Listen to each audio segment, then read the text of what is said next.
begin with, we're going to do a site tour, and I'm here in the car with Bodie.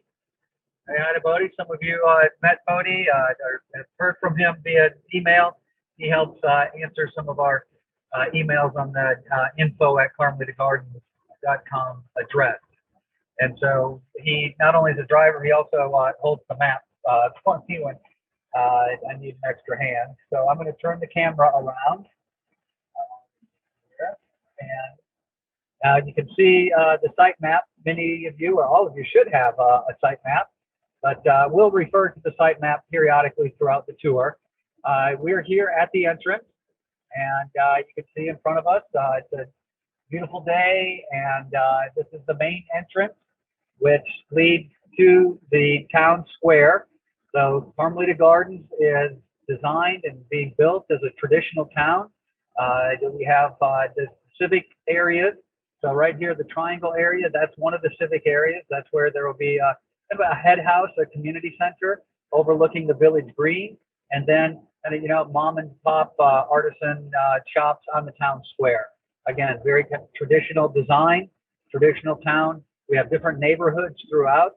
Little cottage neighborhood, this place where we have villas along the river, bungalows throughout. We have the different lot sizes that range from the garden lots that are on green space. So those are the green garden lots at 39,000, and then green village, which are quarter acre. You can see those here. They're a little bit larger. As the neighborhoods radiate from the town square, the lots get a little bit larger. And so then you get to the estate lots, which are here, which are about a half an acre. And then we have the same thing with River Garden, River Village, and River Estate. So you'll see that there's a lot of green space throughout the community. That was all an intentional design so that we have we've got this beautiful fertile land here in the Belize River Valley. And so the idea of Carmelita Gardens, one of the main sort of underpinnings is that know where your food is coming from and know what's in your food. And today, it seems more important than ever in these threatened global food shortages and things. So we're able to just grow our food right here in the community. And we are just 7 miles from Spanish Lookout in this direction and 7 miles from San Ignacio in the other direction. So we're really in the sweet spot here on the Belize River. Spanish Lookout is a Mennonite community.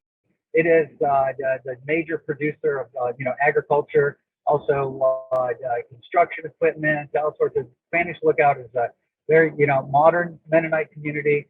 They're very industrious, and it's great to have just 7 miles down the road. And then San Ignacio is the capital of the Cayo district, and it has banks and restaurants, and so it's a great resource 7 miles in the other direction. So again, we feel like we're very blessed with our, the timing, the value, and the location that we have here.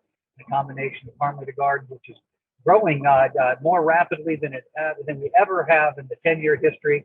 In the last 2 years since COVID, we've just been booming. I think the message about being, free and self-sufficient and resilient is resonating more than ever before. And we're getting people that are buying on virtual tours, and we design their home. And some people, before they've ever set foot in Belize, we've completed construction on their home. It's not for everybody, but it's happened a few times for us. So without further ado, we're going to hit the road. Thank you, Bodie. And we're going to go towards the town square first, and then we're going to go over towards the cottage row. I'll head down there so you see the different colorful cottages, and then we'll see some bungalows and villas along the way, as well as the different construction sites. So these are the green estate lots here in front. These are all half-acre lots. Some are sold, some are still available. And then there's a cottage over there. We'll swing back by and see that one in a little bit. And now we're approaching where there's a roundabout. We have 3 main roundabouts, and they will eventually be landscaped and themed. This is the main one. So we'll eventually have a nice landscape and like a fountain. We used to have a large palm tree here, but we just recently redid the roads. And so we're now getting ready to redo our roundabouts and some of the other green areas. So this is the area that I mentioned, the sort of triangular shaped property where the head house, because the community center recreation area will be overlooking the village green. The village green is, again, very, traditional, 300 feet by 300 feet. That goes back to the age of antiquity, sort of a human scale of the size where it's nice for gathering, having the farmer's market, art in the park, cinema on the green, just a place to picnic and, gather with friends and family. And then on the right side here, as well as across the green, are retail lots. So we already have people with ideas of bike shops and cafes, even a winery.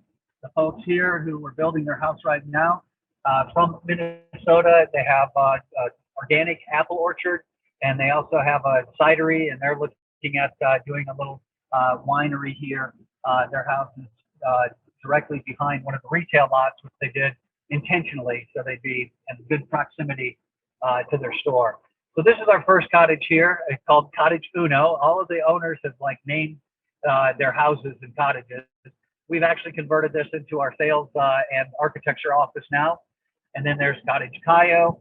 And you see the different colors and different names. This one is owned by a retired economist, and he likes to travel, so he called it Economad or Eco Nomad. And he's done some things, put a big deck on the back, and actually has a balcony from his loft up top. And he's using his loft as a yoga and meditation area. Tony here has a library in his loft, and he calls his is Ithaca, named after the Odysseus, the legend of the Odyssey, where he came inland and finally found his dream. The Aurora Tropical, owned by an Alaskan, so sort of Aurora Borealis. Everybody likes that color. It looks like a bowl of mint chocolate chip ice cream. Then here we have what is our main microgrid. The cottages, we did a little something different. We did a microgrid. So we have the solar array, rainwater catchment and harvesting, which is distributed to all of the cottages on this cottage lane here. And then there's Mary. She's a retired nurse, this wonderful lady. She has her chickens there, you can see, and her little forest that she's painted. Oh, here comes Vern. Vern is one of our octogenarians. We have 3 83-year-olds that are, as you can see, is about as spry as can be. And then another cottage here. This is Sophie Cottage, and this is Vern's house here. And then a few more cottages along the way. Some are rental and some are permanent resident. This is a derivative of a cottage. You can see, guess what? Canadians. We've got a lot of Canadians these days. People coming down from all parts of the U.S. and Canada, but we have people that are from around the world. Vern actually is from Australia. Many of them actually come from the U.S. and Canada, but were originally from elsewhere. So we've got a great diverse crowd, not just from other parts of the world, but also now in ages, not just our octogenarians. Now we are attracting young families, like Kristen, she has 3 young children, and we have other families with children as well. One of them, David and Megan family, they have 8 children. So we've got a nice intergenerational community. This is one of our bungalow models that one of our residents, Donald, built and moved in on his birthday in February. So Donald is going to be running our wood shop, which is getting ready to be assembled in our construction yard, which we'll point out a little bit later in the tour. Here are a couple of more cottages, and then another bungalow that is about 6 weeks from being finished. And that is an example of folks that are doing it as an investment, but also as sort of a vacation home. So we have this cottage here, owned by a couple of Canadian snowbirds, 6 months here, 6 months there. And then the red house, another Canadian, John, he's here full time, though, permanent resident. And we have Tim and Laura. Tim is a good friend. He and I have known each other for over 30 years, and he and his girlfriend Laura live here in La Sombra, which is, again, one of our bungalow models.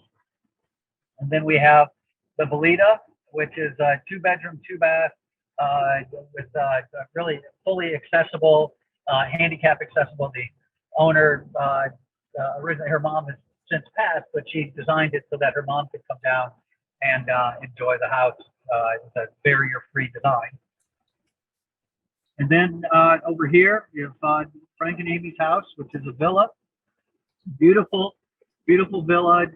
It is 3 bedroom, 3 bath. One of the bedrooms is actually a semi-detached cottage. And then they have a beautiful outdoor kitchen. They have a pool in the backyard. They have a gourmet kitchen with like 2 dishwashers, big freezer, side-by-side refrigerator, a bar with a wine maker, an ice maker and a wine cooler. It's just amazing. It's all off-grid. So you don't have to give up any creature comforts. You can be as simple as you want with a cottage. You can build a villa like Al is doing now. Al has moved from California. His house is just a few weeks from being finished as well. And these are riverfront villas here. And then, like I said, we also have the bungalows. And Dave's house here to the left, that is an example of a bungalow. Dave is kind of our Johnny Appleseed, if you will. He is retired. He goes around planting trees, pruning, and Jimmy just loves his trees. And we're very blessed to have Dave in the community, just doing a daily beautification project. Here we have a home that is just broken ground. We start every house with a golden shovel celebration and kind of reception, and then we finish everyone with a golden ribbon cutting and housewarming. So here we have Kristen's house under construction. See, the roof is getting ready to go up and be finished, and she is looking forward to moving in, and we are sure looking forward to having her on site. She does virtual tours, individual virtual tours. So if anybody, if you see something, you have more questions, or you want a very, specific, personal, bespoke tour, you can work with Kristen on that, and she can come out and show you around. Her home is situated right next to one of our parks. It has this beautiful rain tree on it, and the legend of the rain tree is that whoever finds the rain tree, you found the secret to happiness in life. And I think it's what we've all found here. We found our happiness, and there's actually a neat story about this rain tree. A good friend of mine from Tallahassee, he came down with his girlfriend at the time, and this is a number of years ago, and we hung a tree swing there from the big limb, and underneath the mahogany seat we had carved, "Will you marry me?" And so he proposed to her under this rain tree, and they found their happiness and have been happily married ever since. Beautiful families, young children. So this is kind of a microcosm of what's happening here. Just all sorts of wonderful stories.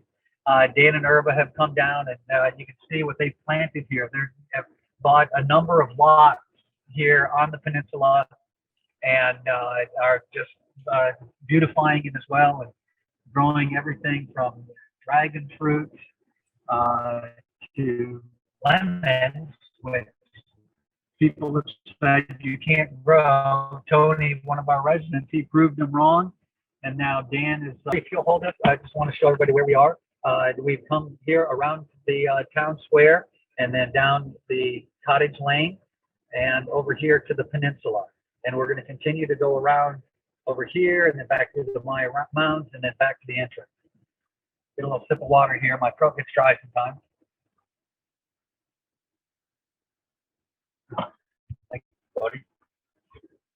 So in front of me now, this is another private residence. This is for Jerry, who actually, he's a friend of my parents and grandparents. And so when he went to retire, he contacted us, Phil, I want to come down and retire in Carmelita Gardens.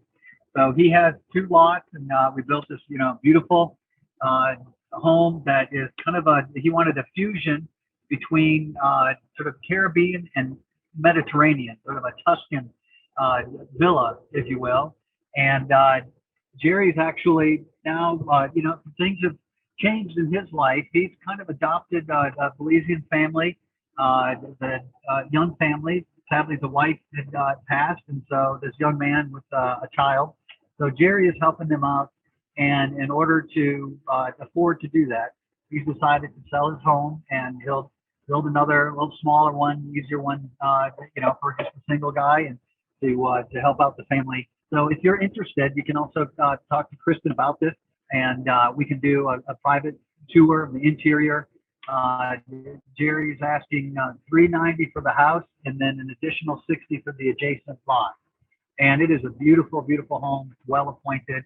It's many nice features, and that cupola that you can see up there really does create a nice airflow, and the windows automatically open and close if there's precipitation, and it really is a beautiful home. And then this is the second home that we built. Actually, it's called the Tortuga. It's a rental property. Two old friends built it together as an investment. Like I said, it was the second home. It was built 2011. And believe it or not, this is the floor plan was really where Jerry's house started. Now, of course, we made significant changes, but it's just a good example of what we can do with the designs of model homes or custom homes. You can start with one of the models, and many people have done that with the Tortuga, and then made some changes. And Jerry, we built it in concrete. We did a wraparound porch. We actually mirrored it, flipped the plan, added the cupola. So we've got a very talented young lady, Louise, who does our architecture. She graduated from the University of Edinburgh, with a master's in architecture. We're very fortunate to have her, and she can design a home for your lifestyle and your budget, whether it's a cottage, a bungalow, or a villa, or anything in between, whatever suits you. Here's another example of a very custom home. It's a 12-sided house, and at first, at a glance, it's like, wow, that's interesting, and it really lives nicely though. There's great airflow, and just the way that the rooms flow from one to the other. It's a beautiful home, and we try even with this where it's a dodecagon, so it's a little bit different shape, but try to continue to carry through the traditional architecture with some classical lines and proportions, kind of in keeping with the overall town plan and the theme. So hold on, I'm getting a message from Elisa. She says that it looks like I'm connected through the car. Okay. Through my phone. Okay, well, hopefully during this whole tour you've been able to hear me okay. Maybe this is a little bit better now. Okay, so here we're now continuing around in the peninsula, and really we're pretty much sold out of all of the River Garden lots and the River Village lots. I believe, Kristen, you'll have to update us, but I think 171 is now reserved, or we're now down to looking at some investors that came in early and finding out if they're ready to do any kind of resale on their lots, because we're running out of inventory on riverfront lots. But there are just a few last if you're interested over the river estate lots. And again, this is something that Kristen can do a very specific personal tour for you. So over here in the distance, you see this nice, really 3-story. This is being built by Chris and Diana. Chris is one of our builder, general contractors, and also does property management for rentals. And another, beautiful house, almost finished. I was just over there yesterday evening up on that top porch, and it's just a beautiful view, nice breeze coming through there. And they have a rain tree there in their backyard. They purchased their lot during a tour in 2018 and really caught me by surprise. We had all of these lots in this category priced the same, and then they came and they said, yes, we want the lot with the tree. And I'm like, okay, well, there's trees on a lot of lots. And we came over here like, wow, that is a beautiful tree. I think I've underpriced this lot. And they're like, oh, too late, we got it. So they purchased, designed their home, and now just about to finish the home. And it really is turned out beautifully. Chris has done a temporary work shed. Everybody, as they're building their house, we put the solar on a shed, and it's storage for tools and stuff during the construction period. And when it's finished, then we move the solar onto their house, and that's what powers the home. You see the backside here of the cottage lane, and that's where our organic garden is. We have a number of residents who are part of a group who volunteered to come out and help plant and grow, harvest, and then sell at a weekly garden market, organic produce from our own garden here. And then we have a number of people that have their own backyard gardens as well. And then we have our greenhouse there where it's like a nursery where we can start, some of the plants germinating and then transplant into our raised beds. And so if you've got a green thumb, this is the place for you. And stuff grows like you wouldn't believe here. We've got the rich soil, the sunshine, the rain, just the right balance of all of those to make for a nice green community and to grow our own food. These properties right here on the map are 2 lots, which you can see right here as part of the kind of the main retail corridor, if you will, in the center of the town. These 2 lots here is where we're going to have a little boutique resort and a little riverfront restaurant. Nice kind of little peaceful setting looking over the river and this island right here. There still are a couple of lots available here, 157 and 158. Those are beautiful lots. You can see them right here. Those are river estate lots, and they're about almost the size of a football field. They're 200 plus feet deep and about 75, 80 feet wide. So nice big lots, plenty of room for gardens and fruit trees and, villas. And this is an example here of another villa. This is for Mark. Mark was one of our original investors.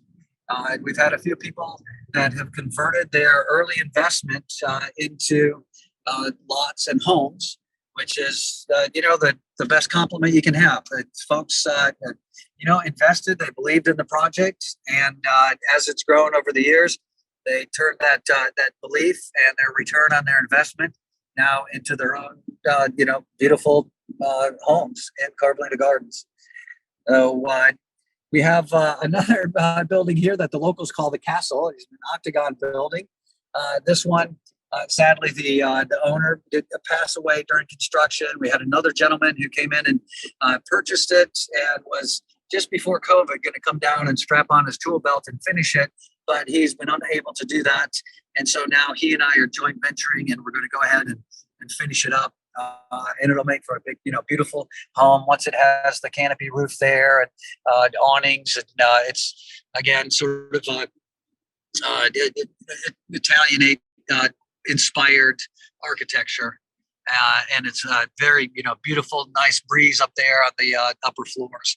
And it does actually have an observatory all the way up on the top floor that you can get to. Eventually, we don't have the stairs installed, but there will be spiral staircase up there. So, that's another one. And then a recently completed house here for Stephen. He's bought this lot, built the house, and then has also purchased the lot adjacent to him so that he can plant fruit trees and garden and all of that. So, again, you can see a variety of homes, a different kind of architecture, but they're all designed with the individual's lifestyle and budget in mind. So here we're going to take a right here towards another river access that we will be doing like the other one. We have 2, and I'm going to show you here on the map.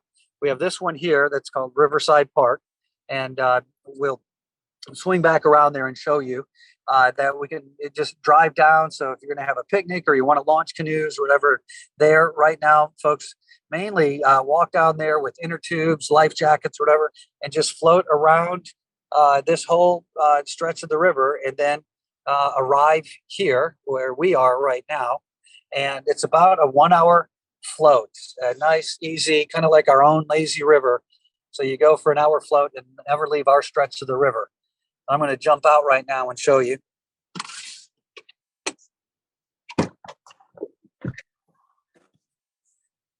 So you can see the river flowing. This is the end of the island right here that I was showing on the map. And so right now we have, you can see the trees moving a bit. There's a breeze. 95% of the time, there is a breeze here. It comes kind of through the Yallback Hills into the Belize River Valley and right through Carmelita Gardens. And so it's just beautiful. You can see the, sun shining on the island over there, but I'm standing here in the shade, and with the breeze, it's probably a 20-degree difference. It's very pleasant here when you're in the shade with the nice breezes.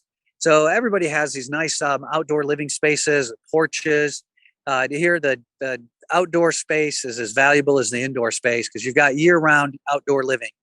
And you can see here, these properties, you've got a view of the river on this side, and then you can see the foothills of the Mayan mountains over there in the distance. Again, nice breezes, beautiful trees here. So I'm going to show you as we pull out. There's a couple of lots that Kristen was asking that we feature here on the tour because we have some folks that are interested that are on our virtual tour now. And so as Bodie backs up here and not into the river, backing up here, these lots 135 and 136. So we're going to show you these lots. And one of the things that I'm thinking is that when we excavate down to the river here, it's going to open up sort of a viewing corridor for 135 and 136. The houses are positioned here near the road. I believe you'll be able to see the river from those lots. And so they're up here. So this is 135 here, and it is a 100 by 100 foot quarter-acre lot. Same thing with 136 over here. These are two very nice lots. It's still available. And now Bodie's going to turn to the right, and we're going to see another home that's under construction. Yeah, so it's on lot one. Yeah, can you hold that? Thanks. So 138. So on the maps, if you look at it, you'll see the legend that all the ones with the golden shovels are under construction, that are in design stages right now. And of course, the houses, those are the ones that are complete. So here, I'm going to take a sip of water real quick. So here on our eastern boundary is and so one of our residents said, I like this area. Corn, it's nice to have as a neighbor. It doesn't complain. So I thought that was kind of funny. And I was mentioning all of that really great stories. And I just think, my heart just melts with the story of Sandy here. Excuse me. Sandy and her husband Dave came down a couple of years ago, picked out their lot, and as they were making their retirement plans, sadly Dave passed away, and Sandy was not sure then what she was going to do. Was she going to continue their journey? So she went to visit her children in Texas on her way to Belize to make her decision, and she said that she would know, when she came down, just how she felt, and her children advised her that. Mom, after, something, tragic, Dave's passing like that, you should not make any major decisions for a year. So we think that you should not make any major decisions when you go to Carmelita Gardens. And you and Dave had already made the decision to build your home there. And so if you don't do that, that would be a major decision. So she got here and she just,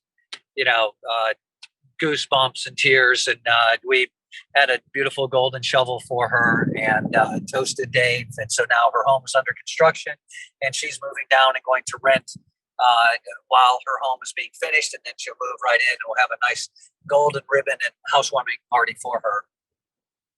So now we've turned down over here to towards the Mayan mounds, which is a really neat and unique feature in a community. So we actually have Mayan mounds here, and we've found pottery shards. My son even found 3 pottery shards that were in the same area, but they all fit together. There's a little scroll work on it. So it's a pretty cool thing. And we just have one lot left actually on the Mayan mounds. And then right across the road here as we're coming up, you can see there are a couple more lots that Kristen wanted me to point out because we have people specifically interested in these 3 lots here. You see, we have this kind of canopy road. The Mayan mound, the major one is here to the left. And then we have a couple more smaller mounds in the area. But 44 and 45 are right here. They're nice treed lots. Of course, you're going to have to clear some trees to make room for the home. But it's just a beautiful area right here in the Mayan Mound Park part of the community. So again, if you're specifically interested in that, any of those lots, please contact Kristen and she can schedule a tour for you. So now we're coming up to a kind of interesting thing here. So Kristen and her family moved down together. Her family included 3 children and her ex-husband, and so they all moved down together, and now it's home. Just the shell of the home, actually, with the idea that there are many people that are coming down that don't want to go through the whole build process. So if it could be started, then somebody could come down and then they could finish it off to their specifications. And sure enough, it then sold to a nice couple, Bruce and Shara, who actually bought a lot by the Mayan Mounds. And now, while they design and build that house, they're going to finish off this house and live in it. And then when it's finished, they're going to convert it to a rental. Oh, I can't get in now. I've been able to get in, but now they've started to work on it. So I guess they have stuff inside. So I'll have to remember, Kristen, next time I got to bring a key. So they say they've been working away here. They've got the footers and the columns here, the piers for the addition. So not only are they going to finish off the inside, but they've done an addition to do like a master bedroom and a little porch area. And then at the same time that the crew is building for Bruce and Shara on this one, they're also going to do another shell for Rich. He has 3 lots in a row. And so the 2 lots over is where he's going to do the shell next. And so they'll be building both at the same time. Bruce and Shara are coming down and going to rent for a couple of months, or actually about a month only, because they can move right in. And then after that, they'll be working on their principal residence. And then they'll move over there, and then this will be another rental that we'll have available in Carmelita. So now we're returning towards the entrance where we started, but we're going to continue on because I wanted to point out our kind of artisan courtyard. We've put sort of a hacienda style wall up around the largest property in Carmelita Gardens. It's 0.8 of an acre. And that's where we're going to have our wood shop, which will be good for the construction crews, but also as kind of a maker space for residents. Donald, who I mentioned earlier, finished his bungalow. He moved in on his birthday in February. So he's a woodworker as a hobbyist. And when he came to visit, I was actually traveling, and he was here for a couple of days before I returned. And when I arrived, he just looked me square in the eyes and said, "Phil, I can't live here." I'm like, "Donald, why not? It seems like it'd be a perfect fit for you." And he said, "Because I sat on the porch at the Tortuga, the rental, and just watched the river go by for 2 days. I've got to have something to do." And so we started talking. "What do you like to do?" He says, "I like to woodwork." I said, "Perfect. I'm going to be building a wood shop. You want to manage it?" "Oh, yes, I'd love to do it." So now we have materials on site. I actually purchased a restaurant that had 2 buildings and this other little pavilion here from San Ignacio. Had a construction crew disassemble it. And so now they have it in here, and they're going to reassemble one of the buildings as the wood shop, and then reassemble another one over by Riverside Park where we can have a little pavilion, kind of bar and grill overlooking the river. So that's in the works. That's going to be coming soon. And so you have to join in some future tours, or better yet, come on. So, okay, we're going to now return to the cottages, and we'll be able to do some Q&A. I want to point out one more the construction site here as Bodie gets us over to the cottage. Let's go to Cayo, cottage Cayo there. So yeah, here's another home. You can see the walls are up. The next stage is the roof. And so this is for actually brother and sister retiring together now, and they built like two kind of master suites on either side of the house. And so they're from Dallas, and they'll be moving down as soon as their house sells. They've got it on the market, so it should be here soon. And then they're going to rent one of the houses while their house is being completed, and then like Sandy and others, they'll just move in to their house, but already be living in Carmelita Garden. This is one of our earlier homes that was built back, I think it was completed in 2013, 2014, something like that. So nice 2-bedroom, 2-bath home overlooking the river. And then the next house is many people's favorite and has inspired many design. It actually is a derivative of the Tortuga, the one that I mentioned next to Jerry's house. And this is JD and Marianne. They're from Colorado. And it's just a beautiful house inside and out. They've done a very nice job.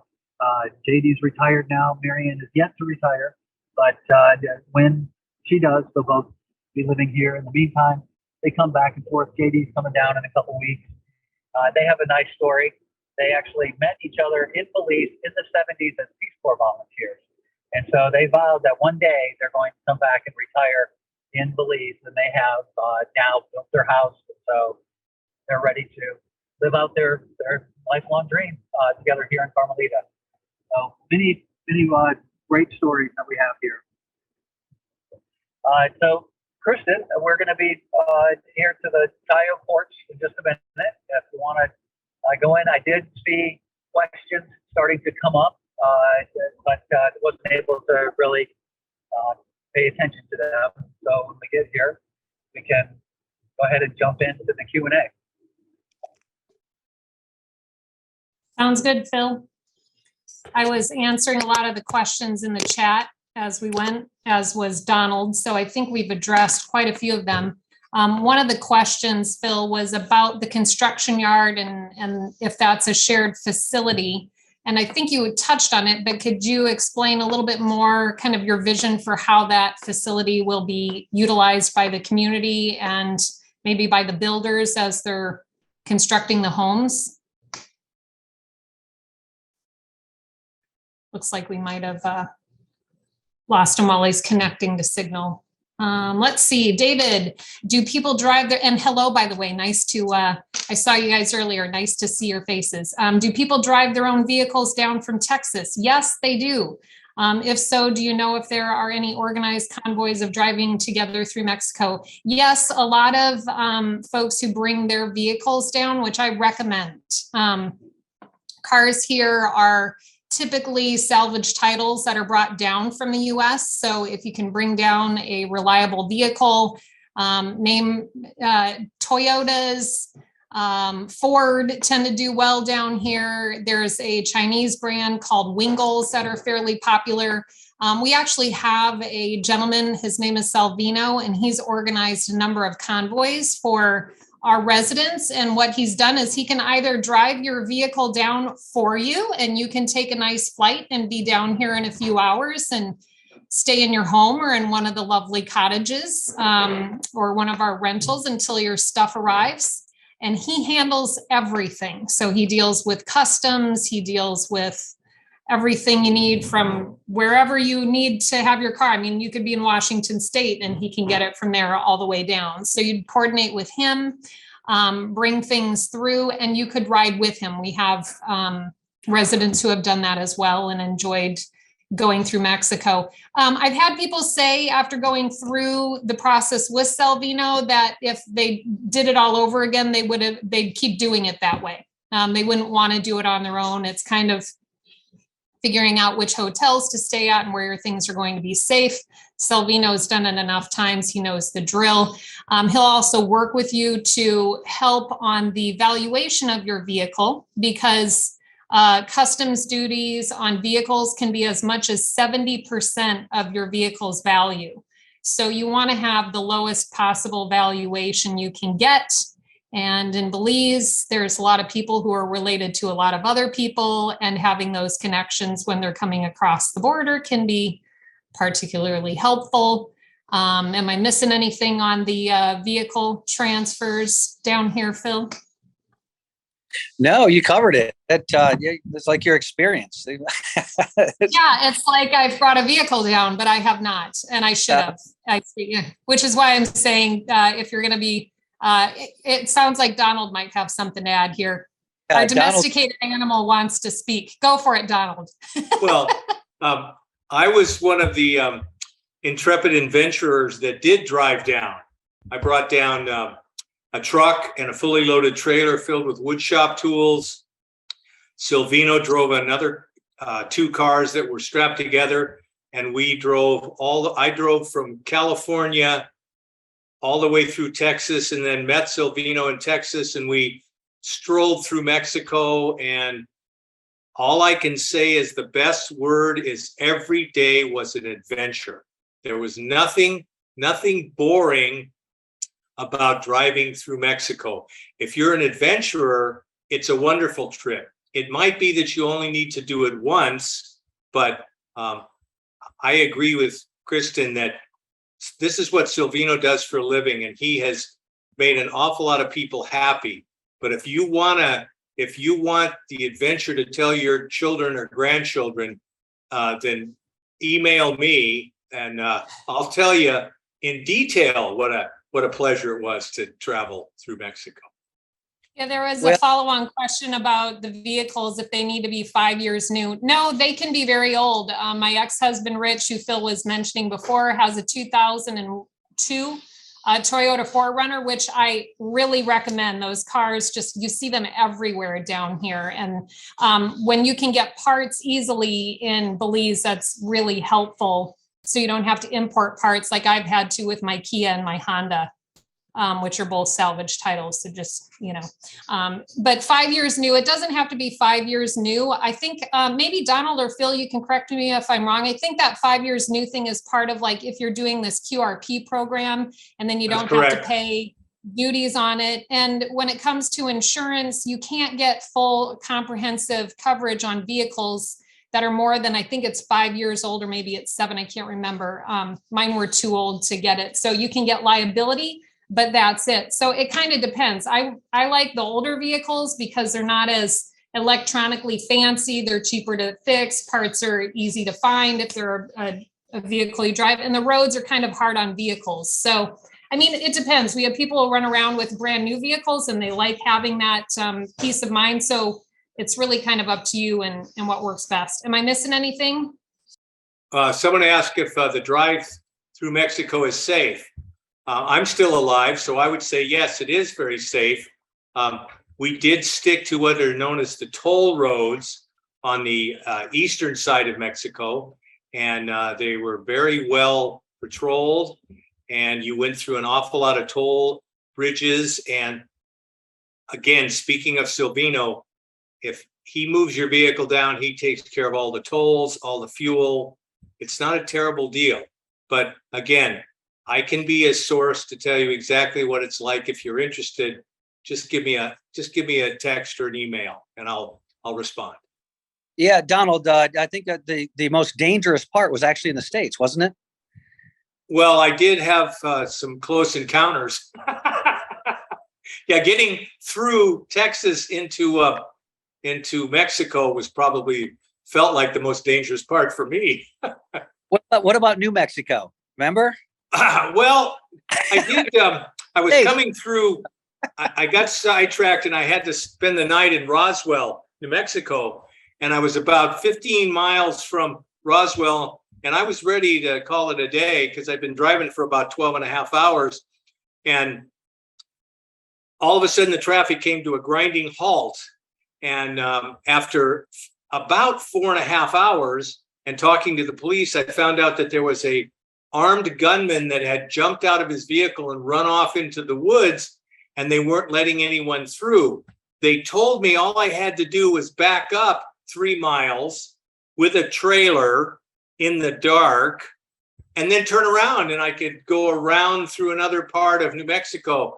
And so it was a bit of a long night, but it was an adventure. I think the guy was an alien, to be honest with you. But it's just for 20 years. People ask me all the time, is it safe in Mexico? Is it safe in Belize? And there's just one example after another where it's actually safer than it is in the U.S. Well, there's certainly less cars and there's certainly less people. So, mathematically, yes, it's safer and it's more fun. I mean, down here, it's like I've been here about 8.5 months, and every day I thank my lucky stars that I'm here. As I watch the news and look at what you all are going through back in the States and in all over the world, I'm just grateful to sit on my back porch and read a book and eat chicken and rice and beans. Life is good. Okay, I'm going to move on to the next question. I'm going to back up a moment, Phil. Somebody had a question about the construction yard and the vision, like, is it a shared facility? And my understanding with the construction yard is it's like a shared facility, like people that have power tools and want to bring those things down, but they're not sure how much they can use them, can be brought in, put in this construction yard. And then our friend Donald over here is like going to be renting these things out to be, you might need a planer for like a day, but you don't need it forever. So we can have these things in the shared facility. And then I also believe your goal, and you might have talked about this, I was writing questions down, is having a place where as builds are progressing, we have the supplies that we know we're going to need for the builds. They're there and they're kind of pulled out of inventory like a warehouse. So I'll hand it over to you so you can address that a little further. Yeah, so the construction yard, it's we call it like a lay down yard, so we can order bundles of rebar, we can get cement, we get wood, PVC fittings, and then the Coventech panels. The construction that we're doing now is the insulated concrete form. So we can go ahead and start to get more economies of scale with all the construction we have going now and have readily available materials, kind of the main things. And we're not going to do it, full on every, nail and screw and all of that. But the most common things that also may have the most fluctuation in prices so that we can try to, stabilize things as much as possible. And then also the ability to do the woodworking and things. There's a lot of, with the hardwoods, there's a lot of sanding and prepping and stuff that needs to go on there. Also bending steel for doing columns and beams, things like that. All of that can be done at the prep yard. So it increases our efficiency and economies of scale. But eventually, as there's, things are built out, then that area can become more and more of a maker space. It can still operate at that, right from the get-go. And this is something that Donald's excited about, is having workshops for, woodworking. Someone might make some shelves or a birdhouse or end table, things like that. Then you can rent out time in the wood shop. If you are contributing to it, whether, tools or other things like that, then Phil, are you connected to your internet at Uno, or is? I am, but is it because windy here? Is that?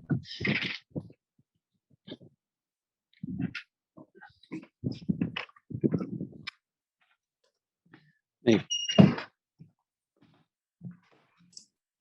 Phil, was that me or was that you? Can you hear me now? Is that okay? Yes, I'm having internet issues too, it seems, low bandwidth.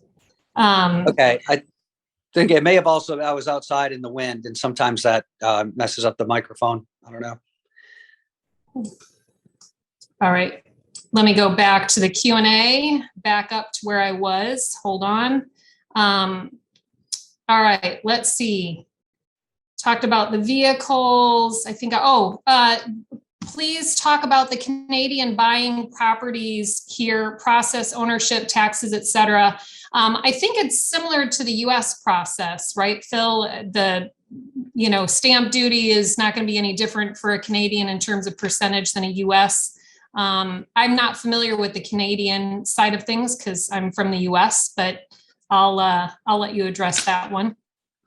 Yeah, I think, the Belize, Canada, and the United States are all based on common law. So it's a very familiar process for North Americans to purchase property and go through the closing process and the transfer of title. Here we have what's called deeds of conveyance. Belize has very strong private property rights. That's something that the English, the British left, and so to this day, even title insurance companies. I've talked to agents. They say, well, we don't recommend it in Belize. It's guaranteed. It's a great titling system. So it's basically the same that you would see in the US, and I believe Canada is the same, that you have a closing where the money and documents are exchanged. Money exchanges hands, documents are signed, and then it goes to the municipality for processing. In Belize, there's a central government. So it goes to Belmopan at the lands department, and then it goes through the different stages of mapping, registration, valuation, and then it's completed, and then you get your deed. After that, it's about a 6-month process. The last couple of years, things have been delayed because of COVID, a change in government, things like that. But it's now running smoother, and we're able to, from the developer standpoint, as soon as we have the closing, which is, we received the funds, the documents are signed, it's immediately I sign, seal the deeds of conveyance. And so then it's officially, your property submitted to the lands department. And then they have a website now where you can track the process through the lands department. Thank you, Phil. We have a question here about how much of an opportunity there is to purchase a home and rent it out. This person wouldn't be able to move here for another 5 years or so. Is there property management to help with it? Kind of unrealistic to travel down there on the regular basis to check it out. And then what are occupancy rates? So yes, you can buy a home or a cottage. You can rent it out. We do have on-site property management through Sunshine Property Management. And we do, whenever we have people come down through discovery tours or individual visits, we use the cottages that are available for rent. Right now, and I think Phil probably mentioned this when he was driving by the Belita, that's a 2-bedroom plus a loft, 2-bathroom villa that is rented out all the time. So in terms of occupancy rates, it's very rarely empty because a lot of people want, like with me, with kids, to have a little extra space. And there's a limited number of rentals that have more than just one room. So the cottages are great for an individual person or a couple traveling together. But as soon as you add on kids, or say a mother's traveling with you or a friend, that's when the villas become more helpful. So right now that's limited to the Belita and the Tortuga. So if you're planning on building a 2-bedroom home, I think that would be one of those rentals that would be renting out pretty consistently, just given the limited nature of multi-bedrooms. And then Phil, I don't know if you know what the occupancy rate is on the cottages. I don't have a lot of insight into that. I just see people who are booking stuff, which is very busy lately. There's a part of our month in October, we don't have any discovery tours, and we're actually very short on supply, even with cottages. So we've got quite a bit of travel coming in October. Go ahead, Phil. Yeah, I don't actually have the exact occupancy rate, so we do need to get that, Kristen, because we can. We've got some good data now. Yeah, of course, COVID, everything locked down. It took a little while to kind of get the ball rolling again, but we've got a good a year, I would say, under our belt of going through a high season, low season, so we can get a good average occupancy rate, but it's way over 50%. And Belize, the Statistical Institute of Belize, they keep track of all of those things. And historically, you'll see somewhere 40% occupancy rate. We are, I think we're probably at 70, I would guess, just off the top of my head, based on what we're seeing. And so there's also the difference, long-term or the vacation rentals, nightly rentals or whatever. We're getting more and more long-term because we have owners coming down renting while their home is being built. And so, like you were saying, for tours, as we have more people now, because you see all the houses, we've got 11 houses under construction and a couple more to start soon, and people coming down. whether they're coming long term and they've moved permanently waiting for their house, or they come down a few times during the construction process. We have a lot of just owners that are coming and renting. So we need more for vacation rentals, Yeah, tour there are rentals. people that want to see the process. Right. Yeah. Some people want to be here while their home is being built. We've had residents come down like right about the time their home is getting ready. We actually, I've like just right before the villa, right before the virtual tour, I was going back and forth with a couple of colleagues because we have a couple that's building a vacation home. It's not quite ready yet. It should be ready in the next 6-7 weeks. And we already have two groups wanting to rent their house at the same time. So their house isn't even completed yet, and we already have people wanting to rent it. So and with almost as many new residents coming as we have currently, I think rentals are going to be long-term rentals, which are great, are going to be high in demand.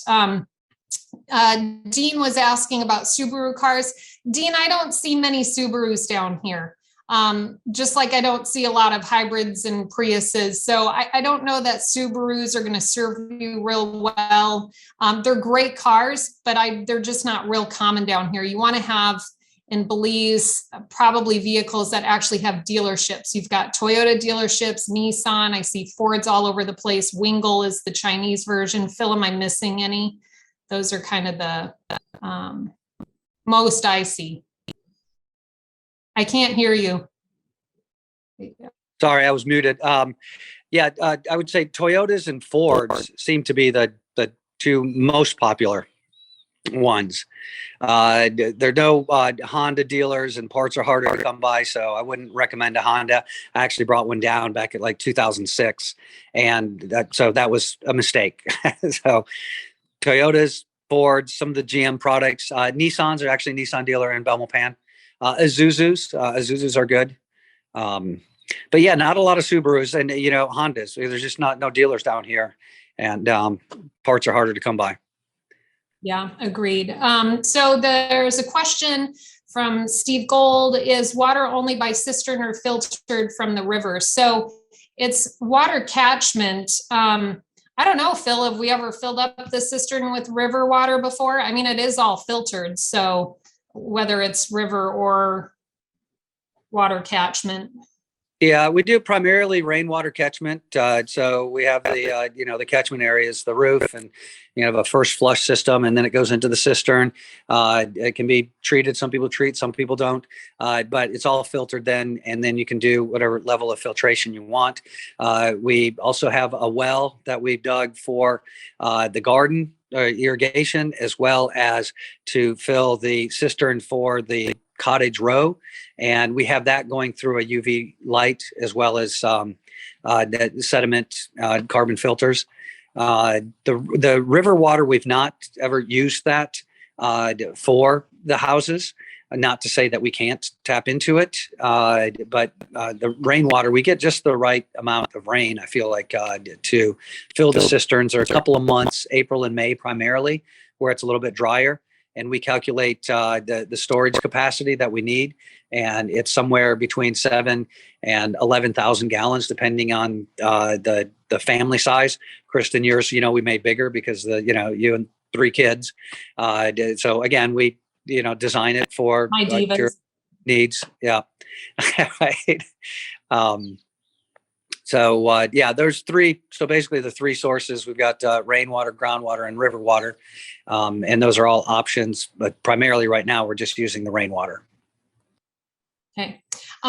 Question here. What type of wood is used to build the houses and buildings? I heard in another presentation, it is exotic wood.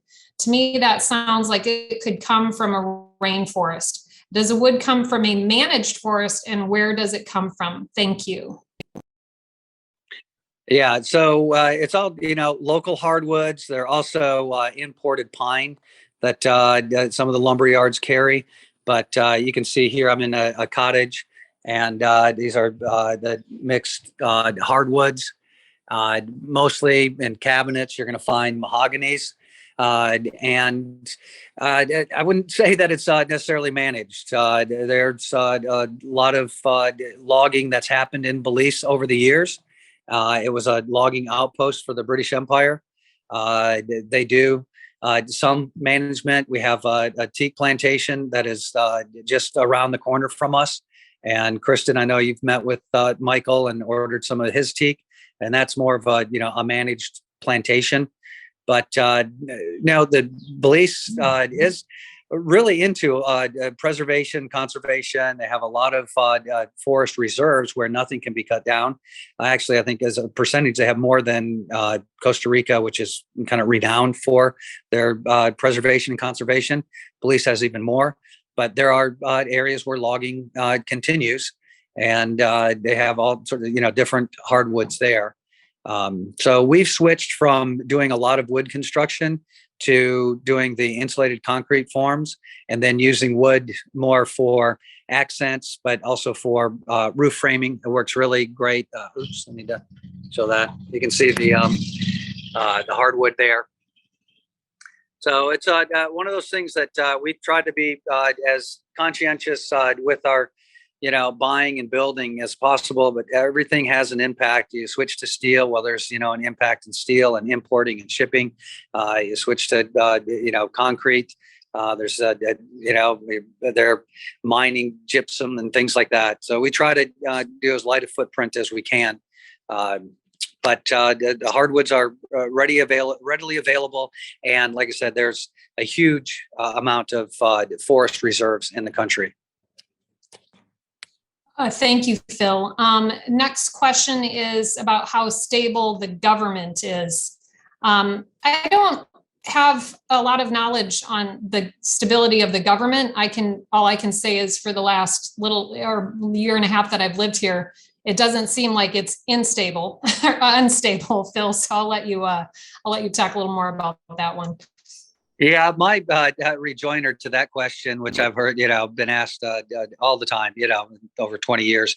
So, how stable is the government? It's like, well, what is your standard? Is it the U.S.? Oh, it's fine then. If Canada is like way better than that. The interesting thing in a small country with a small population, they really can't hide much, and it's right out there in the front porch. There's sometimes things happen. There was a minister or a deputy minister of the Belize tax service who was found to extort a developer trying to get money. Well, now he's been arrested. He's in jail in Miami. So there's the rule of law exists, but does stuff happen? It does. Does it happen any more or less than in the U.S. or Canada? I would say probably less. It's a parliamentary democracy, and like I said, it's a small population. A good example is there was a prime minister. It's probably, I don't know, 15. At least 15 years ago, he made some kind of, backroom deal with, I think it was Lord Ashcroft to Belize Bank and all, and they were going to fund this private hospital, which then was going to be foisted on the Belizean taxpayers. And the Belizean taxpayers like, wait a minute, we can't afford this. We're not going to be able to go to this private hospital. How come we're going to be paying for it with our tax dollars and all of that? So there was a big march on Belmopan. They went there and there was, peaceful demonstrations. They showed up on bicycles, Mennonites in horse and buggies, people in cars and buses, and they then withdrew the bill. It didn't go through. So to me, it was a beautiful display of democracy. People's voices were heard, and that's the way it should be. Thank you, Phil. The next question is, and I don't know if you have the lot map handy. It might be helpful to answer this question. It is, how many lots are on the floodplain? I expect lots are, but not all lots. There are quite a few lots that are above the floodplain. So Phil, looks like we can see that pretty good. I'll let you take over. Yeah, so since Carmelita started, now, 12, 13 years ago, we've had two floods. One came in, across the peninsula is the lowest area. And so one came and it pretty much just stopped at where this road is right here. And that's where there used to be a fence line. When this was a farm, it was planted in corn and beans, just like the neighboring farm over here. And then the cattle and horses were by the river where they could access it for water. So the Mennonites who were leasing the land put up a fence. And so that was the first question that I asked my friend Dan, who's this was his family farm. I said, "What about flooding?" He said, "Oh, it goes where the Mennonites put the fence." I said, "Well, that's not very scientific, you know." So I looked up all the hydrogeological surveys that going back, the British did it, and the current ones. And so we set and designed all of the houses based on that. And then the flood came, and guess what? It stopped right where the Mennonites had their fence. And so I guess they knew a lot. But in 2020, Hurricane Eta, the latest, most severe hurricane in recorded history, hit Nicaragua at the beginning of November, and it came inland in Honduras. But then it took a 90-degree right hook and came up into Belize. And it was a huge, huge system that was very slow and wet. And that's an issue for us. We don't get storm surges. We don't get high winds. It's the flooding, because the Mopan and the McCall River converge about 2 miles upstream.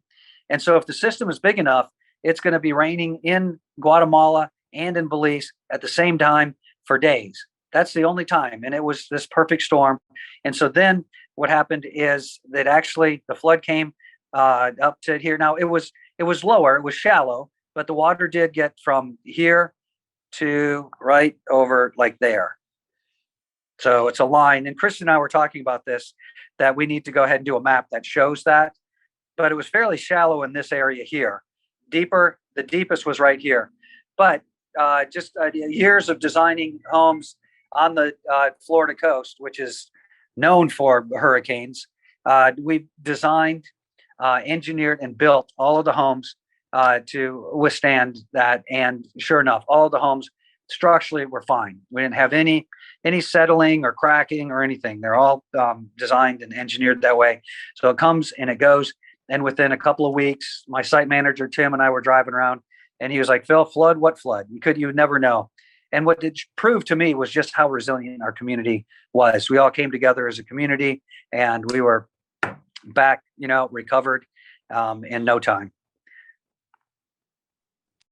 Yeah, I think it also is worth pointing out too, Phil, that the home insurers that most of the residents use, flood insurance is included in that insurance. And unlike what they like to do in the States, they didn't argue any claims. They came out, fixed everything that needed to be fixed, and had people back in their homes, in a couple of months or so. And now the homes are being built to the new flood level, so above the new floodplains. So what is that, Phil? 13 feet now? Yeah, at the highest point, and then it just goes depending on where that level was, based on the topography.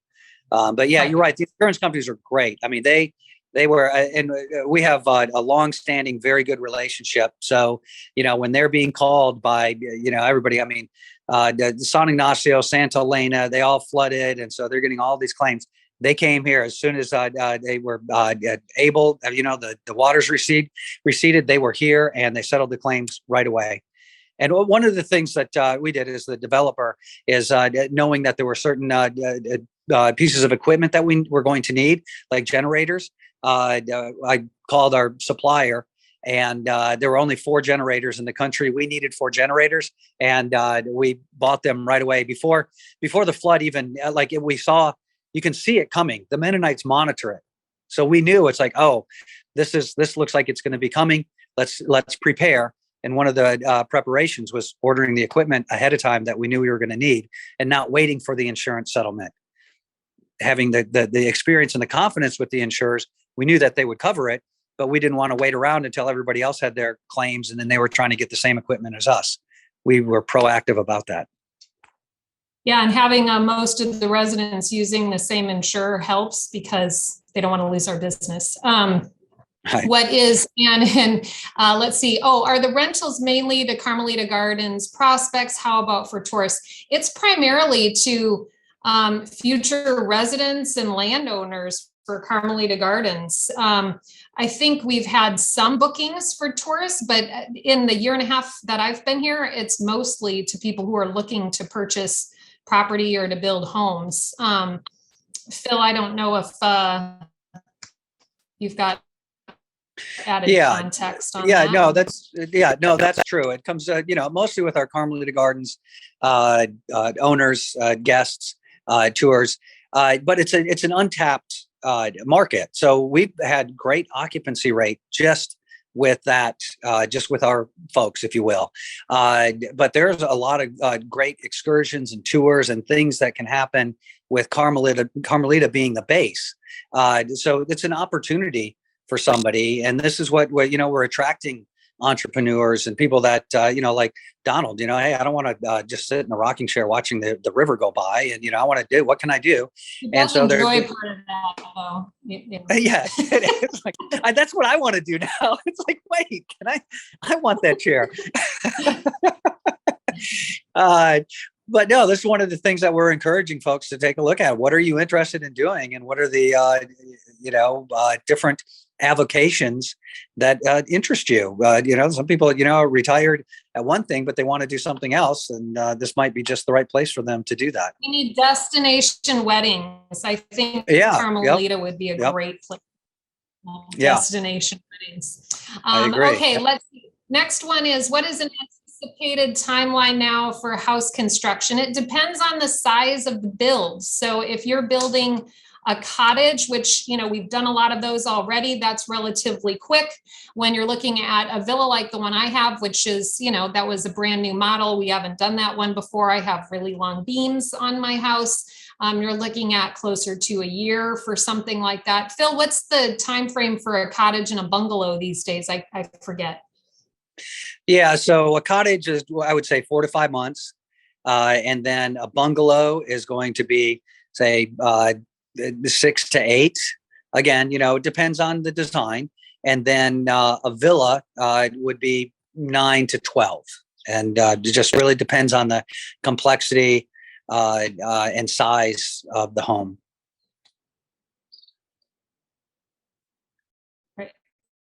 Okay, thank you, Phil.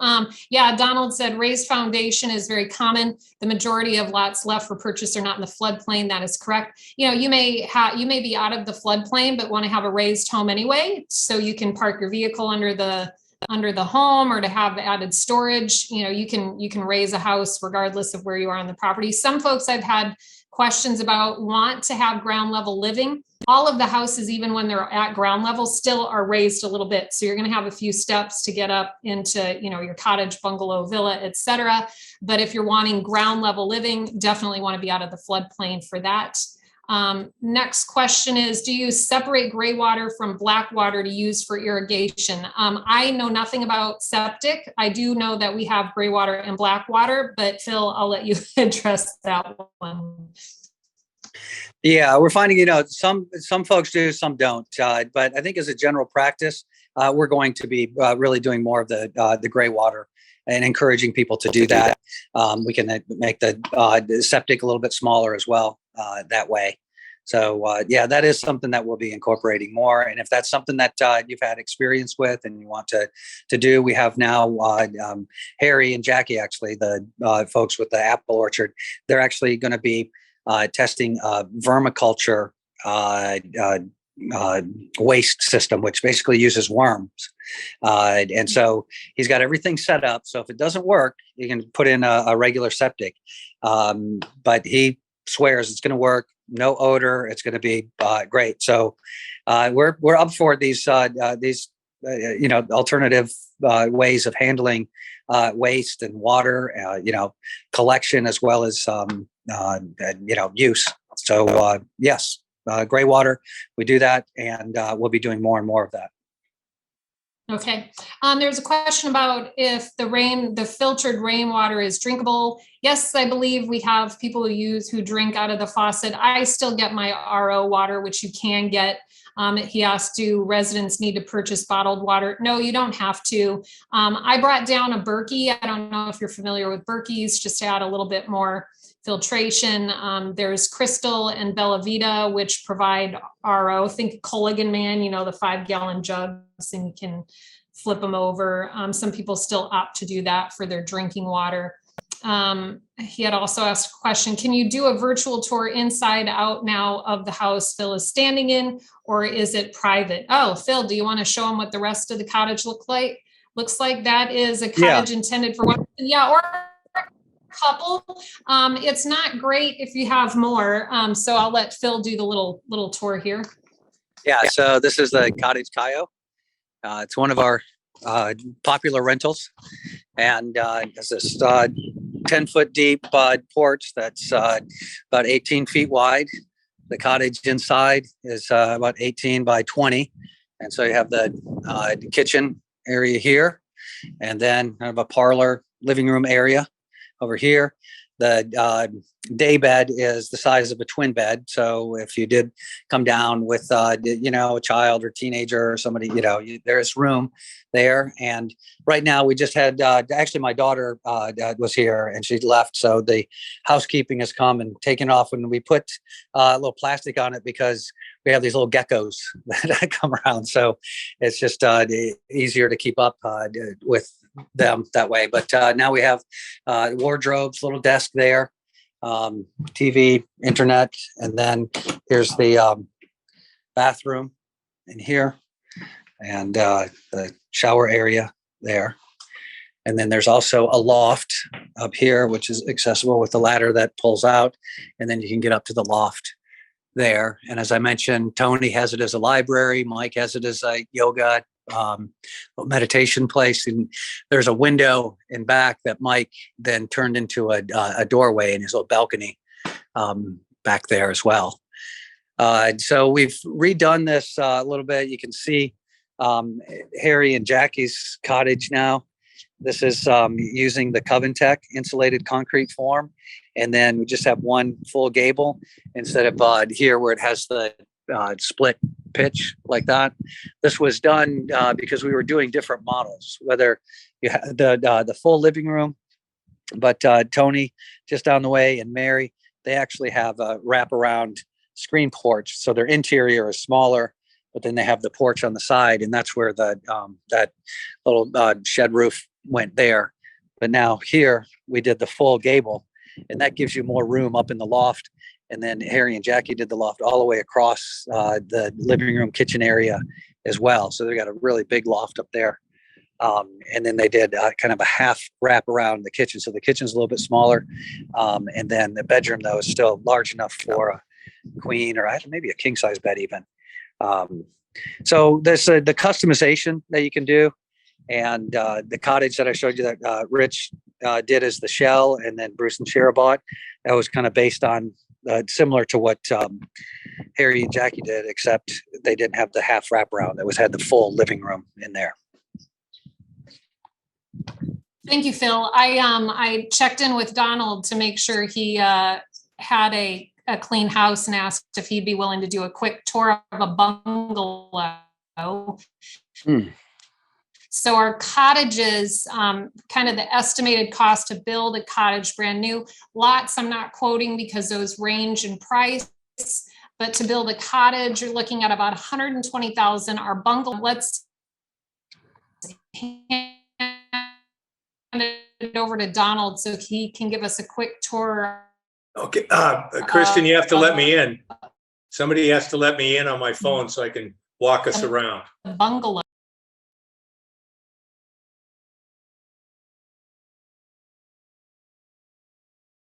Okay. You're on the computer. I see. All right, we'll give you a few minutes. Maybe we can have Elise. No, I'm on now. No worries. Okay, great. Let's start some video. Okay. You might need to mute yourself on the computer just so we don't have a feedback loop.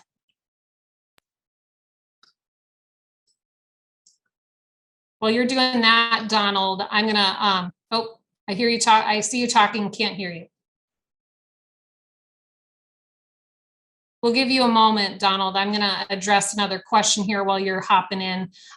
Next question is, are there monthly maintenance fees owners need to pay? If so, what are they? And can owners hang clothes outside on a line to dry? Please hang your clothes outside on a line to dry. There's a lot of owners that don't even have a dryer. They just hang their stuff up, underneath the homes is great for people that are on raised homes. Or Donald, for example, has a nice big squared, one of those squared hangers outside his house.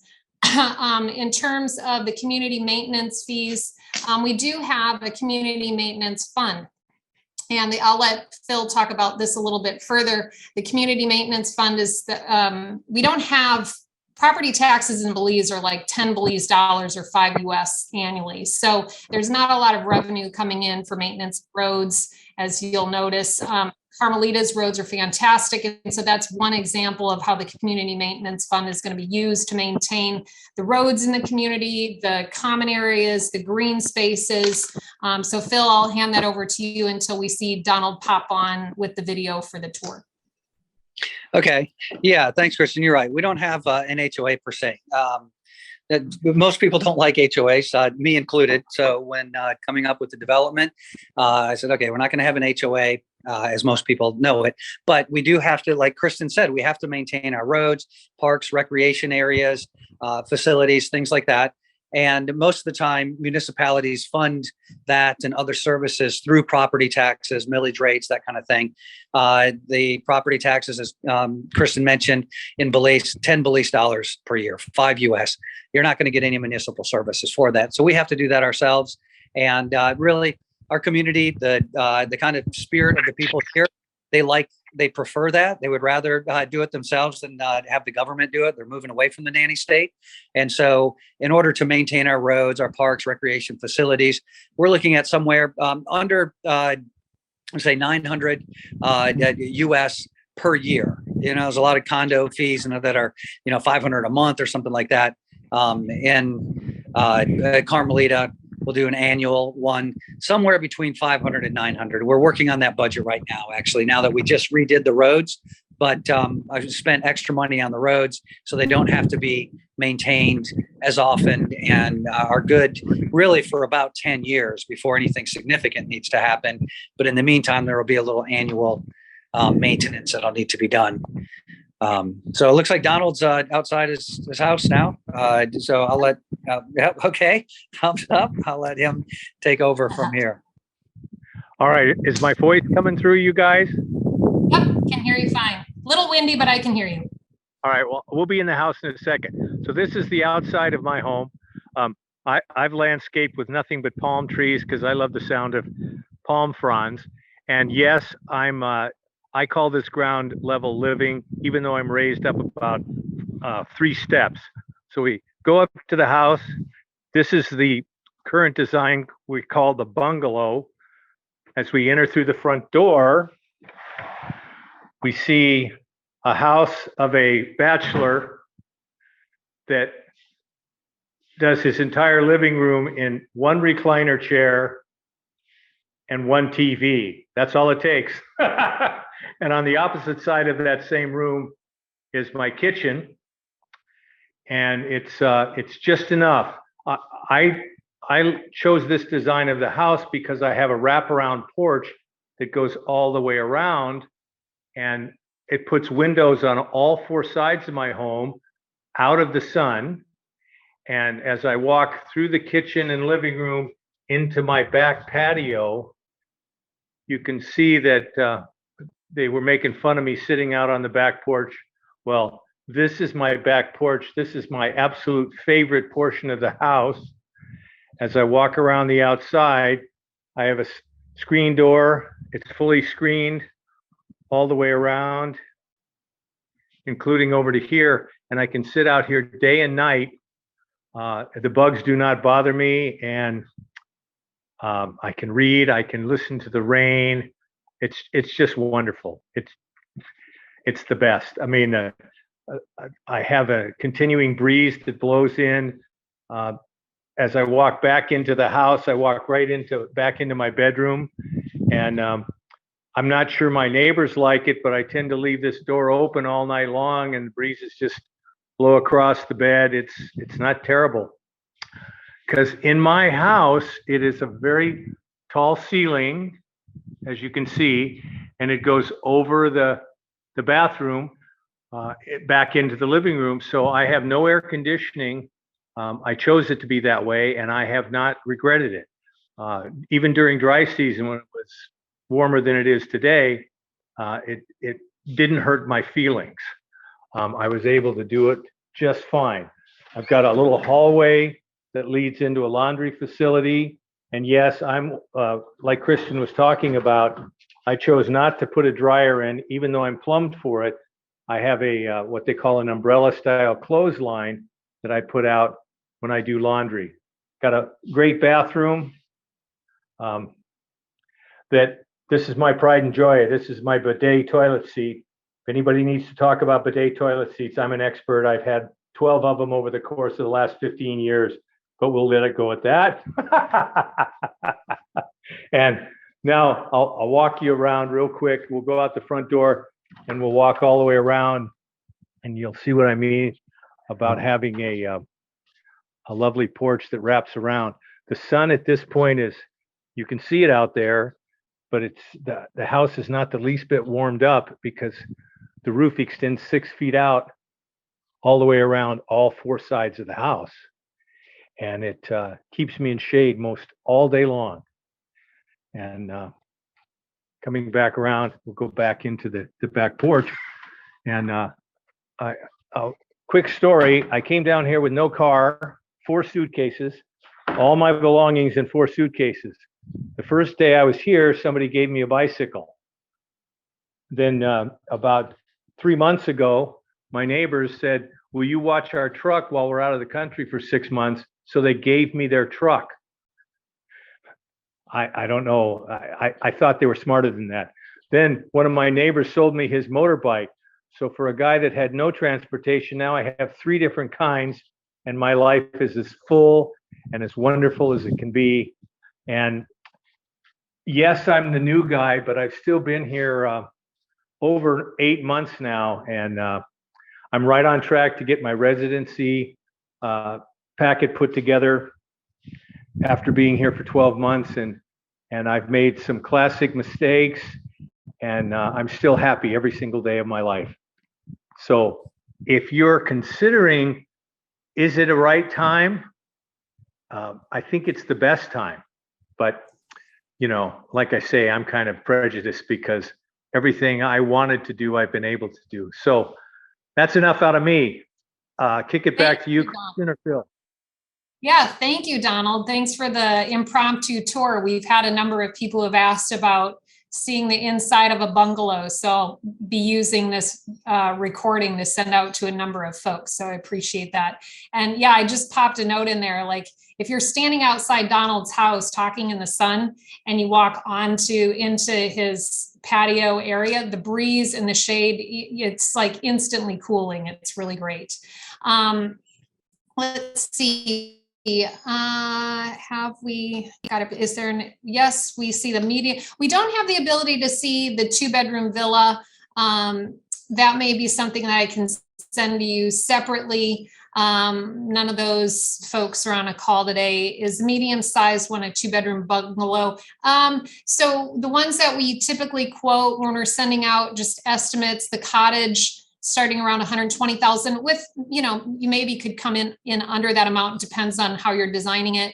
180 is estimated for the bungalow, and for villas around 220. And again, it can go up, like my house is 3-bedroom plus a loft, 2 bath. I'm above 220. It really depends, but you work with Phil and his wonderful assistant, Louise. Both of them are amazing and really can work with you on designing a home that fits your budget and your lifestyle. I think one thing that we as North Americans get used to is just loads of space. And what you'll find when you come to Belize and Carmelita Gardens is that you can have very functional, enjoyable living without needing to have bedrooms that are 20 by 20, or walk-in closets. Like my clothing in this climate is about half the size of the clothing I needed in Washington. So the closet is also half the size. And I've gotten rid of most of it because now I'm not going into work wearing professional clothing and high-heeled shoes. So the lifestyle kind of dictates or can call for less living space and more outdoor living space and functionalities. So you may find that what you think you want might be more than what you actually really want or need down here. So Phil, looks like you might want to add more there. Oh, you covered that. That was well put, and you're right that those outdoor spaces are great. As you talked about, Donald's porch, even the cottages. I remember being at a conference, and they had it was a tiny house festival, and so we had an exhibit booth, and right across the hall was a tiny house that they had on display, and so people are looking at our cottage plan and realizing that the tiny house that they were just touring was the size of the front porch of our cottage. So a lot of people, this tiny house trend, but for some people it's like, okay, the cottage is just, it's too small. But we have people here that is just perfect for them. They think, less house, more home. It's less that they have to maintain, and they use that budget for other things in their lifestyle. But if you want, more space, like I said, we've got bungalows, villas, and the houses tend to live larger than the square footage would indicate. It's just with the higher ceilings, just things like that. They just feel more spacious, and the airflow and the outdoor spaces. Elisa did, I think, Kristen, did you and Elisa get some photographs of JD and Marianne's house that maybe we can share with folks that want to see the interior of a villa? Yeah, you'll email us and let us know. You could do info@carmelitagardens.com and just ask us if you're looking to see the villa. We were, I think Elisa was working on some final editing for the video tour to make sure that it's, on point. And so I think that's nearing completion.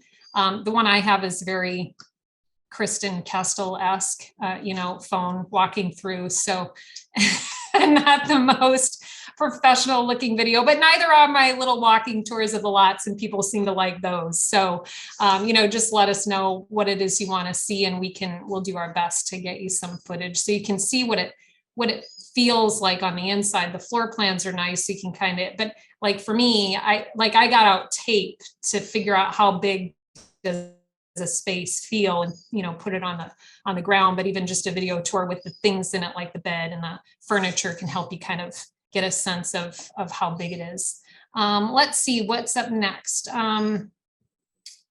Is there much opportunity living there and the areas proximal to talk to and interact with or volunteer with native Belizean people? I mean, you can volunteer and do stuff in Belize. We have a resident who's basically taking care of a Belizean and his son. The wife, maybe you mentioned this, Phil, passed away when their child was just a baby. So that resident's helping out there.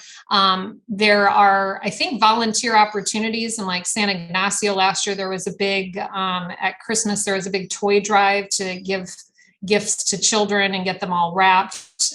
Carmelita Gardens itself participates in a lot of really just kind of ad hoc volunteering and assisting. We have in the neighboring town, Santa Familia, which is all, mostly Belizeans, not a lot of expats. And a lot of those people from Santa Familia come and work at Carmelita Gardens, and they're kind of like family, right? They're on site every day. They're building the homes. They're helping with the lawn care and landscape maintenance. They're cooking meals. They're selling tortillas in the community. We've got a lot of connections, and the folks in Santa Familia really like having Carmelita Gardens is essentially part of their town, right? So there's a lot of ability to help out there. Phil, am I missing anything with that question? No, I did see that Scott just posted that dog and cat volunteer opportunities as well. And he's right. He sells pharmaceutical veterinary medication and things. So he's a big pet lover. So we have a lot of people.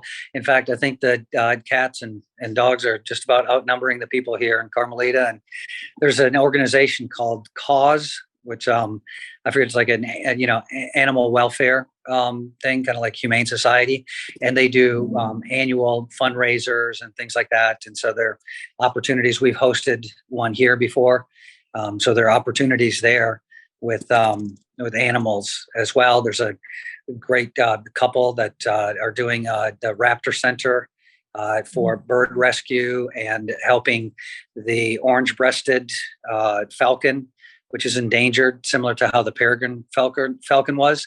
And the Peregrine Fund was able to, fully recover the peregrine falcon population. And now they've turned their attention to the orange-breasted falcon here in Belize. And so this couple over in San Ignacio have their Raptor Center, and I'm sure they love to have help and volunteers if that's something that you're into. Thank you, Phil. Another question popped up. Are there plans still to have an on-site health clinic? Yeah, it's interesting. I was just talking to my daughter about that. She and her boyfriend came down for a visit, and they're in their last semester of nursing school at the University of North Florida. And they eventually they wanted to be travel nurses.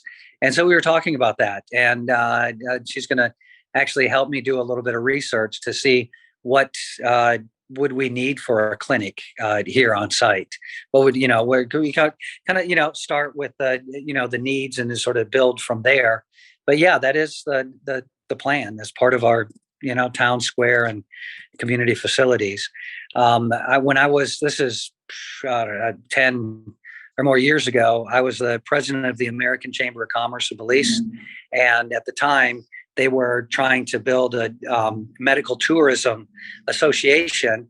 And they had a gentleman from Costa Rica that has a very successful medical tourism industry. He came for a year as a consultant, and I represented the private sector. And then they had doctors and other administrators from the hospitals. And he did a great job. We all worked together, and they kind of had this nascent medical tourism association. And they're really promoting that still. They want to see those kind of things. And part of it, the requirement would be if foreign doctors or nurses came here, they would be required to do some social medicine. So my daughter Aubrey and I were talking about how great that would be with Santa Familia Village, that we could take care of the needs of our community as well as Santa Familia. Yeah, thank you, Phil. I didn't even know about that. Donald's raising his hand over there. Donald, you don't need to raise your hand. Just jump in. All right. Phil and we can get going. So. Yeah, I know. And you always accuse me of being so talkative. Well, anyway, I just wanted to tell you an added benefit that hardly ever gets asked about, but it's a real live benefit, is that we all bring down our talents and our passions and our past careers. And there's a gentleman here who's in his 80s, and he was a chiropractor, and I'm slowly getting him back into the practice of doing chiropractic adjustment. And I've got some friends over on the peninsula, Dan and Erba, and Dan is he's a muscle massage therapist, as one of his many doctorates that he's got. And he worked on me the other day and fixed my shoulder and some arthritic joints. And I take care of people that need computer help and things like that. So each one of us has a barterable talent and I loved it. The person I was talking about, the chiropractor, Vern, he said, I don't have any talent. I said, well, Vern, what'd you do for a living? He said, I was a chiropractor. I said, I'll do anything to get you to do adjustments. So some people are bakers, some people are candlestick makers. We've all got something going on, and we get that as a part of the synergy of our community, is that you get to talking it up, and you find out that so-and-so does something that you need, and you do something that they need, and we work it out and we share, and it's great. It's just, that's That's not in any brochure. That's just what happens when you live here. Okay, Yeah, enough out of me. That's a great point, Donald. We also have a resident who lived off grid in Canada for a long time. And so he knows a lot about solar. He's also a retired master plumber. I've been, harassing him for help because I don't know a lot about that stuff. Yeah, we also have another, we call him Dave the tree guy. I mentioned him in our, as Phil was doing the tour. He knows a lot about trees and he's been planting them all over the community. He's been kind of a consultant because the community is like, we don't all want to be planting mango trees, right? We want to make sure we've got a nice variety. We're planting stuff that's native to Belize that we know is going to grow well. And he's, I would argue, whenever I see him, he's my neighbor across the street. He's never home when I go by. He's always out running around with this truck, watering trees, checking on his trees. I swear to God, that guy probably works more now and loves it, versus what I don't even know what he did for a day job. It's just Dave, the tree guy, and he's like, hey, Kristen, when are we going to start planting trees? I'm like, go right ahead. Just send me the invoice, start putting whatever you want on my lot. So yeah, everybody's got some really nice, and not everybody's the same. Like Donald said, everybody's got different skills and past professions that they bring to the table. So to your point, Donald, I'll stop talking now and let you or Phil jump in. Yeah. Oh, yeah, no, that's great. We have now we have musicians coming, too. So That's right. we're making food and making music. Permaculture forests, exactly. Right. Yep. And healthcare professionals. We have like Donald was saying, and we also have I'd mentioned Mary, the retired nurse, and we have more coming. So yeah, we've got a good basis to build on. That's for sure. It's wonderful. And we're building a town together. All towns started somewhere. And you think about, these towns that built, out in the West and different places, and they were the founders of the town. And so we're all founders of this new town in the Caribbean. And I think it's pretty cool. Yeah, it is really great. Well, does anybody have any remaining questions before we let everybody get back to their evenings? I know it's getting a little late on the East Coast. Maybe people have Friday plans, but I want to see if anybody else has any last questions. Okay, doesn't look like it, Phil. I don't know if you have any closing comments before we end the tour today. I just want to thank everybody for joining. I mean, this is a great tour. We had a great attendance, and we have a discovery tour. So Kristen, Donald, will be reaching out to everybody. We hope you can make it. We've got September and November. It looks like, and we didn't plan on October, but now we have a bunch of people coming around the same time. So we're going to have some potluck dinners with the community and stuff like that. So whether it's during a tour or not, you still get to meet the neighbors and all of this cast of characters that Donald and Kristen have been talking about. And we just competing for airtime. Right. So, I will say, if you're planning a visit, Phil, October 8th to about the 15th, you might want to avoid those dates, especially if you want to stay on site at Carmelita. We're pretty well booked up during that time frame. So if you want to travel around those dates, we have a bit more flexibility, but I thought I'd point that out with everybody on the call. Yeah, very good. All right. Well, everybody have a wonderful weekend. We'll be in touch. If you have any questions that you want, just email us, info@carmelitagardens.com.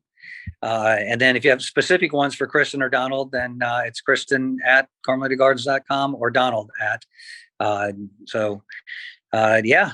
Let us know. Scott's on the call too. So there's also Scott@carmelitagardens.com. Yeah.